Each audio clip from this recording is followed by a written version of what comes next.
આજે આપણે રવૈયા ભરેલા બનાવીશું અને સાથે ગુજરાતી દાળ અને દાળ ભાત મૂકવાની રીત મારી કંઈક અલગ જ છે, તો એ પણ તમને બતાવીશ. બરાબર.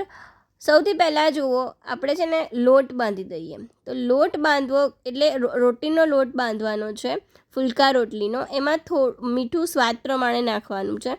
સ્વાદ પ્રમાણે મીઠું નાખ્યું. હવે થોડું થોડું પાણી નાખીને આપણે લોટની કણક બાંધતા જઈશું. અને તમે જાણો છો, આ જે રોટલીનો લોટ બાંધતા હોઈએ ને ત્યારે થોડું થોડું પાણી ઉમેરવાનું હોય છે. જો એકસાથે બધું પાણી નાખી દેશો તો લોટ ઢીલો થઈ જશે.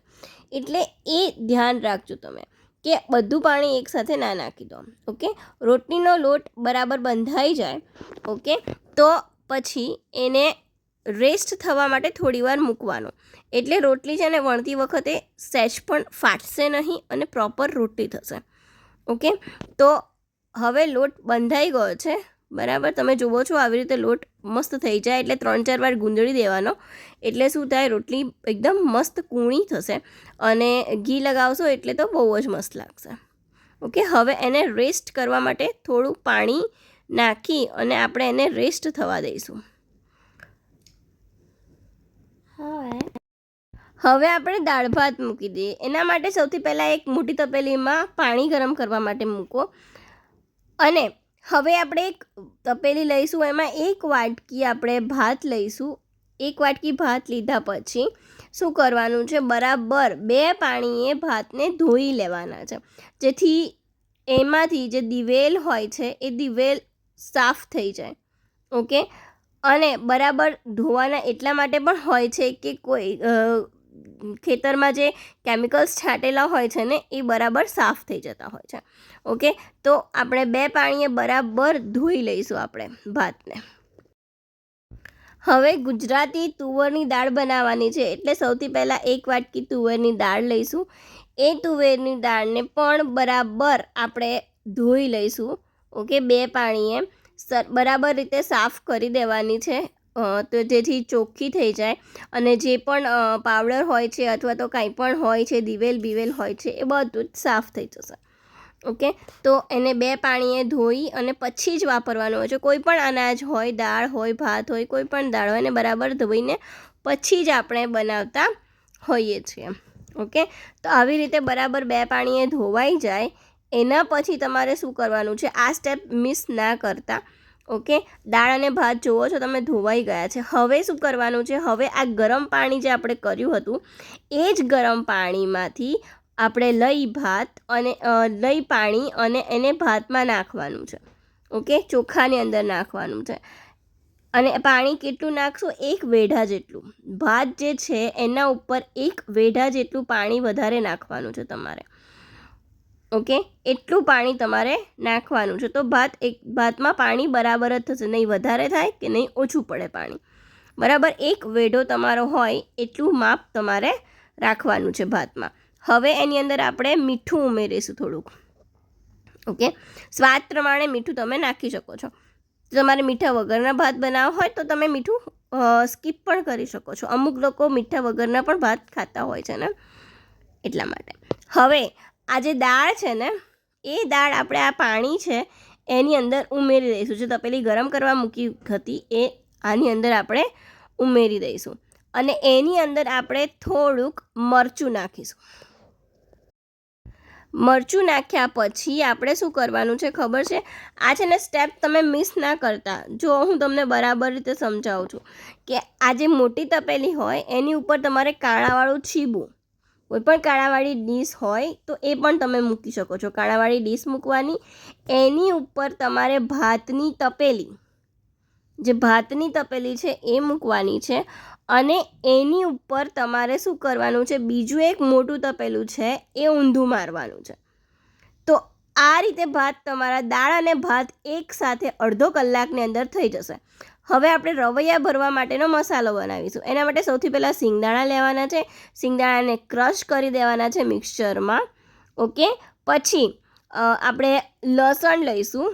ઓકે. લસણ લીધું, એની અંદર 15 થી 20 મતલબ જેટલું તમે ખાતા હો લસણ એ પ્રમાણે નાખી શકો છો.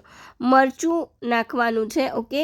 તમારા સ્વાદ પ્રમાણે. જો તીખું ખાવું હોય તો વધારે લેજો. અમે લોકો તીખું જ ખાઈએ છીએ અને જો તમે તીખું ના ખાતા હો તો ઓછું મરચું લઈ શકો છો. હવે હળદર એડ કરવાની છે એની અંદર. પછી આ બધો જે મસાલો છે એની અંદર ધાણા જીરું પણ ઉમેરીશું આપણે. ઓકે, એ ધાણા જીરું નાખ્યું એના પછી આ જે બધો મસાલો છે એને પણ મિક્સચરમાં આપણે ગ્રાઇન્ડ કરી દઈશું. અને મિક્સચરમાં ગ્રાઇન્ડ કર્યા પછી એમાં થોડુંક મીઠું ઉમેરવાનું બાકી રહી ગયું છે, તો મીઠું પણ ઉમેરી દઈએ. ઓકે, હવે એને મિક્સચરમાં બરાબર રીતે ગ્રાઇન્ડ કરી દેવાનું છે. હવે જે ગ્રાઇન્ડ કરેલો મસાલો જે હતો એ આપણે સિંગદાણાની અંદર મિક્સ કરી દઈશું. આ બધું જ કામ તમારે દાળ ભાત થઈ રહ્યું છે એ ટાઈમમાં કરી નાખવાનું છે. ઓકે, તો અડધો કલાકમાં તમારે દાળ ભાત શાક અને રોટલી બધું જ થઈ જશે. આ જે દાળ ભાત મૂક્યા છે એ 15થી 20 મિનિટની અંદર તમારા દાળ ભાત થઈ જશે. 20 જ મિનિટ થશે દાળ અને ભાત થતાં.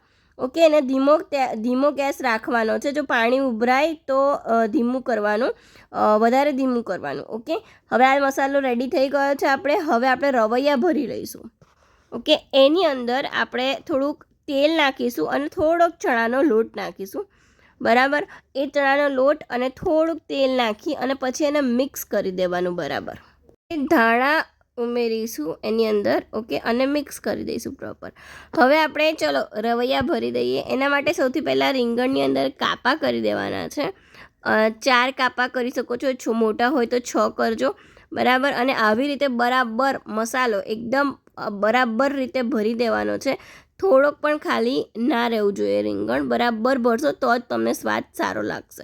ઓકે, જો આવી રીતે શું કરવાનું છે, ઉપરથી ડીંટા કાપી અને જે હોય છે સાઈડના પત્તા એ પણ લીફ પણ કાપી અને પછી શું કરવાનું છે, આવી રીતે 4 ભાગ કરવાના છે રીંગણના. જુઓ છો, આવી રીતે 4 ભાગ કર્યા અને 4 ભાગ કરી અને પછી એની અંદર આપણે મસાલો ભરીશું.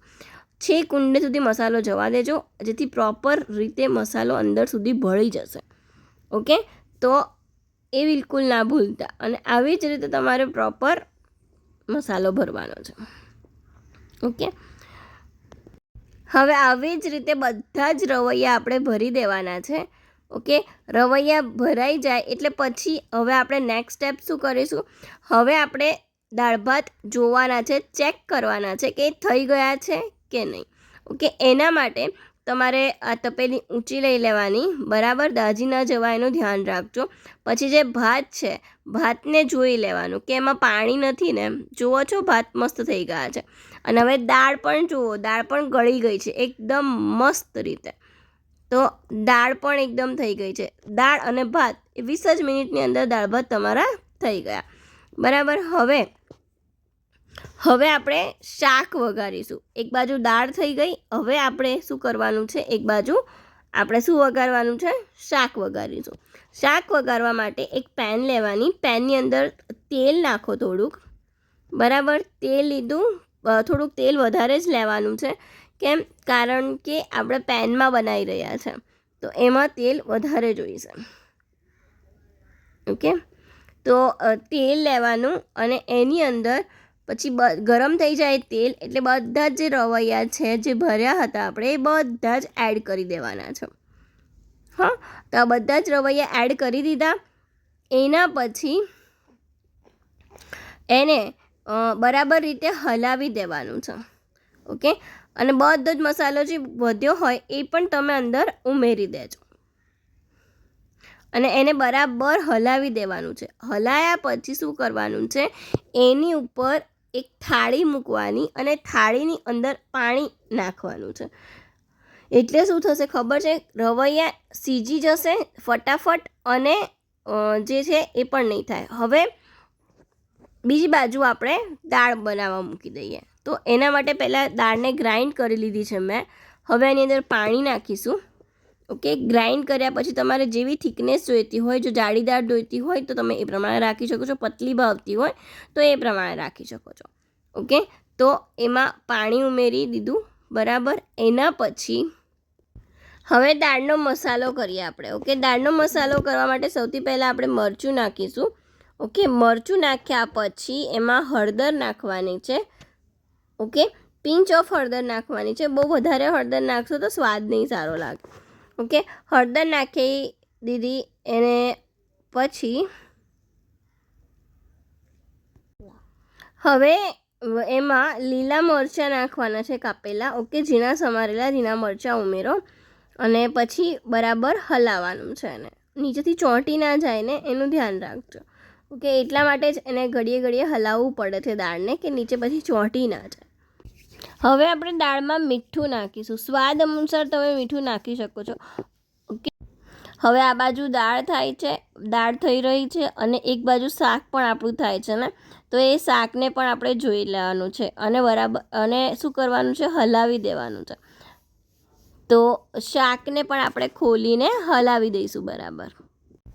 હવે દાળની અંદર આપણે લીંબુ નાખવાનું છે. આજે હું લીંબુવાળી દાળ બનાવી રહ્યા છો, તો એટલે લીંબુ નાખી શકે. આપણે આંબલી નાખવી હોય તો આંબલી પણ તમે નાખી શકો છો ખટાશ માટે. ઓકે, એક બાજુ શાક થાય છે તો એને પણ જોવું જ પડશે. થોડી થોડી વારે તમારે શાકને પણ હલાવતા રહેવાનું અને થોડી થોડી વારે દાળને હલાવતા રહેવાનું. ઓકે, શાક જુઓ સંભાર બરાબર થઈ જ ગયા છે, એકદમ મસ્ત ગળી ગયા છે રીંગણ. હવે દાળનો વઘાર કરી દઈશું. દાળનો વઘાર કરવા માટે સૌથી પહેલાં તમારે શું લેવાનું છે, એક પેન લીધું, પેનની અંદર તેલ નાખો. ઓકે, એ તેલ નાખ્યા પછી એની અંદર 2-3 લવિંગ ઉમેરવાના છે. ઓકે, તો લવિંગ થઈ જાય ગરમ બરાબર, થોડાક ફૂલી જાય એટલે એની અંદર આપણે રાઈ નાખીશું. ઓકે, રાઈ તતડી જાય, ઓકે, લવિંગ થઈ જાય એના પછી જ રાઈ નાખવાની છે. લવિંગ થાય સાથે સાથે રાઈ નાખો. રાઈ બરાબર તતડી જાય, ઓકે, એટલે એની અંદર હિંગ નાખવાની છે. ઓકે, હવે હિંગ થઈ ગઈ ને એટલે એની અંદર આપણે આ મેથી મસાલો જે બનાવેલો છે એ મેથી મસાલો આપણે એડ કરીશું. ઓકે, અને પછી એ વઘાર બધો જ દાળની અંદર નાખી દેવાનો છે. અને પછી દાળને ફરીથી જો તમારે ઉકાળવી હોય તો થોડી વાર ઉકાળી શકો છો, અથવા તો દાળ રેડી થઈ ગઈ છે આપણી બરાબર. હવે જુઓ દાળ એકદમ મસ્ત રેડી થઈ ગઈ છે. એમાં આપણે ખાંડ અથવા તો ગોળ નાખી અને જેટલી ગળી કરવી હોય એટલી તમે કરી શકો છો. ઓકે, અને અંદર ધાણા ડેકોરેશન માટે હોય છે અને સ્વાદમાં પણ સારા લાગે છે. વિટામિન્સ પણ ભરપૂર હોય છે. હવે આપણે રોટલી કરી લઈએ. ઓકે, રોટલી જે છે આપણે જે લોટ રેસ્ટ કરવા માટે મૂક્યો હતો ને એને બરાબર પ્રોપર રીતે આપણે એને આવી રીતે સરખો કરી દેવાનો બરાબર. એક સરખો થઈ જાય, થોડું તેલ લગાવી દેવાનું. હવે આપણે રોટલી કરીએ છીએ. ઓકે, રોટલી કરવા માટે આવી રીતે સૌથી પહેલાં લુવા લેવાનો છે. એ લુવો લીધો, એના પછી આવી રીતે રોટલી પ્રોપર તમારે વણી લેવાની છે. જુઓ, ગોળ રોટલી વણવાની. ઓકે, આવી રીતે ફેરવતું જવાનું અને રોટલી વણતું જવાનું. રોટલી થઈ જાય, હવે રોટલી તવા પર મૂકી એક સાઈડથી થોડીક થઈ જાય. ઓકે, રોટલી એટલે પછી થોડીક વાર જ રહેવા દેવાની, એક સાઈડથી કાચી પાકી, અને પછી તરત જ ફેરવી દેવાની છે. પછી બીજી બાજુ સીજવા દેવાની છે. પછી રોટલી સીજી જાય બીજી બાજુ પણ, એટલે આપણે એને શું કરવાનું છે, એને આપણે ફૂલવી દઈશું. ઓકે, હવે આપણે રોટલી થઈ ગઈ છે, હવે એને ફૂલવી દઈએ આપણે. જો મસ્ત બનીને ફૂલકા રોટલી. હવે આવી જ રીતે આપણે બીજી રોટલી બનાવીશું. ઓકે, આવી જ રીતે ફૂલકા રોટલી બનાવતા રહેવાની છે. આ મસ્ત ફૂલકા રોટલી રેડી થઈ ગઈ છે. હવે સર્વ કરી દઈએ. હવે સર્વ કરવાનું ચાલુ કરીએ. જો ભરેલા રીંગણ, રોટલી, પછી દાળ અને સાથે ભાત બી, અથાણું બી બનાવ્યું છે અને ભાત બી. તો thank you for watching this video. Share, subscribe and like તો ભૂલતા જ નહીં. Thank you.